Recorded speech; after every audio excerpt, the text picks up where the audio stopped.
Hey, howdy y'all. Welcome back to reNEWn Rialta, the Predator Generation Conversion Edition generator. Did I say generation? It is the Predator Generation. If you don't know, ask Arnold Schwarzenegger.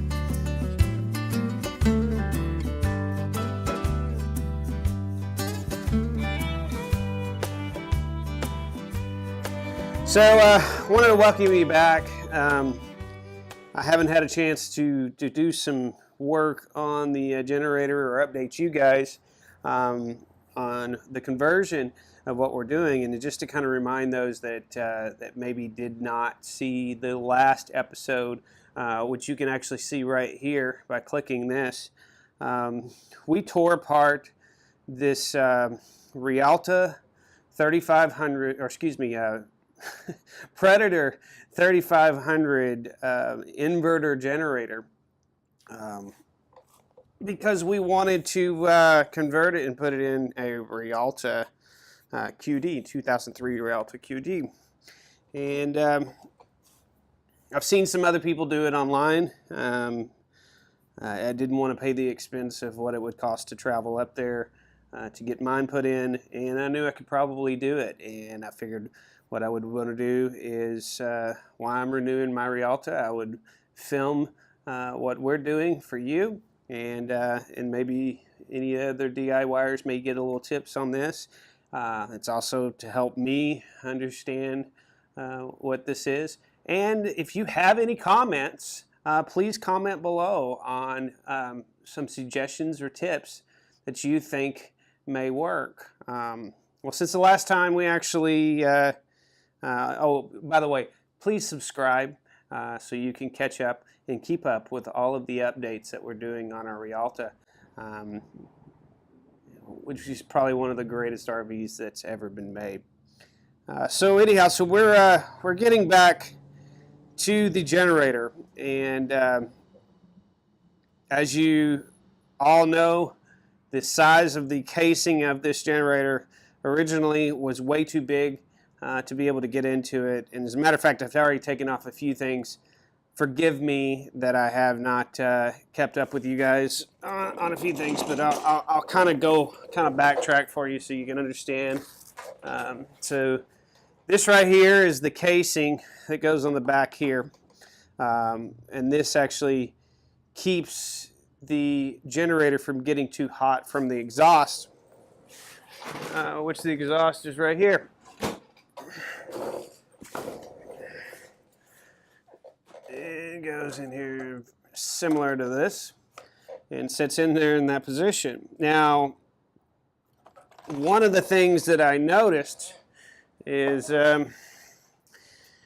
everything was going to be way too wide for me to be able to put this generator into the spot that we were trying to do. So I really needed to go out and measure the spot I was working with and determine what would be the actual dimensions that I have to build everything from. What we're going to do now is we'll move out to the Rialta, take a look at the space, and what the build dimensions are going to restrict us to, then come back to the engine and figure out what's next, what we're going to have to do to get this engine in a container which is small enough yet big enough for the engine and all the components, but yet small enough to be able to fit in the compartment. So after I get a nice drink here and a tape measure, we'll head out there. All right, so we are actually in the space, and just to kind of go over a few things so you can see it. This is directly where the inverter generator will be hooking up to the Rialta, which then obviously goes to the plug, which is back here, and then you can plug that in to run your coach. This is the power. I broke it off actually trying to get it off because it was so rusted on, so I'll have to rewire that. So this is your main power. A ground will actually go right onto the frame for starting and power and everything else. And then back here, you can't see it at this angle. Let's see if I can get it here. Right there, that's the fuel line. This plug here goes to the remote start inside the coach. And it's a 4-prong. And we just need to trace those down to figure out what those are specifically. And which will be fun. I went ahead and put the plate back on so that way you would be able to tell what the true space is once it's in here. Obviously, you have to have this plate on to put your door on because that's how it attaches. So I wanted to be able to do that. I just kind of put it in place for a little bit, hoping to get some more clarity on this thing and understand the space limitations that we may or may not have once that's put in place. One thing I noticed is this, there is a ridge back here. This is a part of the frame of the RV. And then you have these little ridges here that have the nuts in it. And this is see if I can point to where you see it. This little space right here, and there's another one right here that actually is where you attached the original reNEWn generator that was in here. And I'm still shocked that they were able to put that in there in that positioning.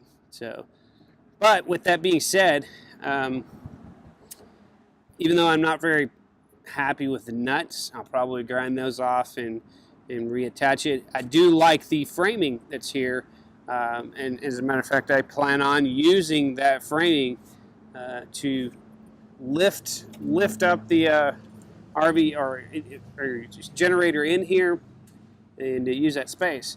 So when you really start to think about usable space here, you probably should go to the inside of this measurement that's on this brace, to the back, and then to the outside of this, but really just only factor in that you're only going to be able to get here to here.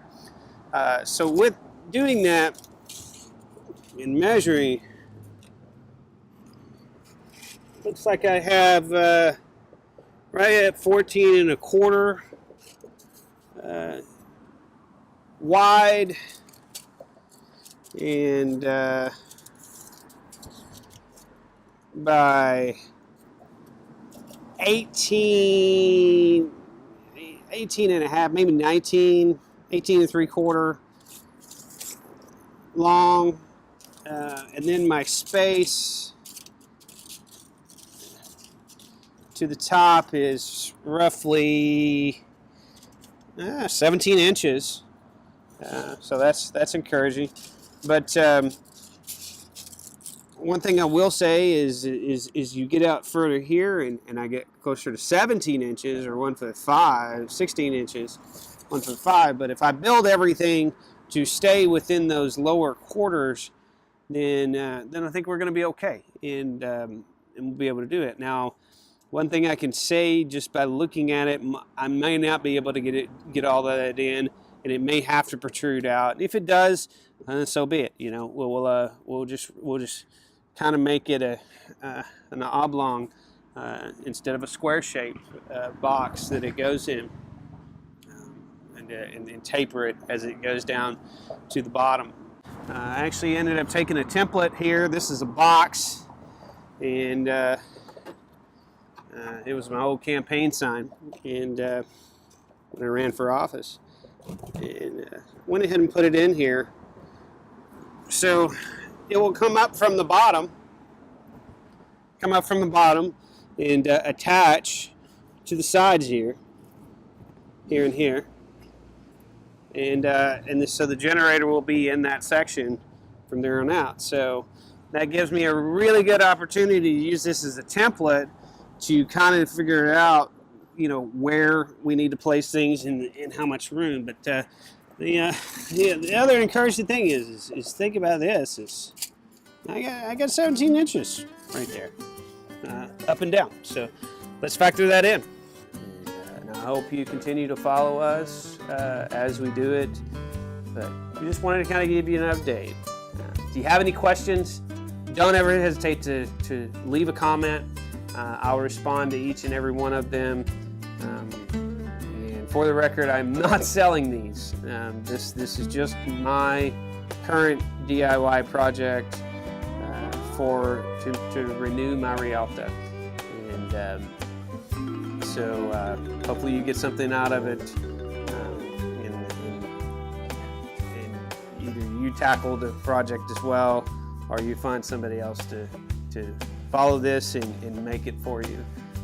So until then, happy trails, safe travels, and we will catch you next time once we are ready to start testing this portion of the engine in the Rialta.